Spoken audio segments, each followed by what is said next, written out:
আরে কি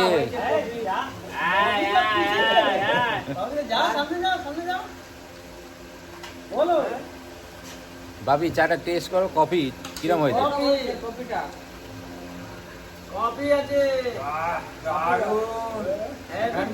ওরে শালারে।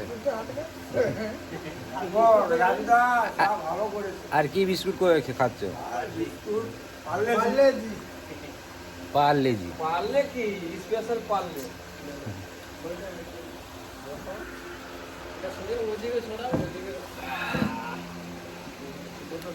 এখন বাজে কটা? 2:10 আর আমরা চা খাচ্ছি। 2:10 বাজে। পা নেই, তারপর ওর গলায় দেখো না কি অবস্থা। কানে গন্ডগোল ওই তো দেখো ভিতরে পা নেই একটা। পোকা ধরেছে।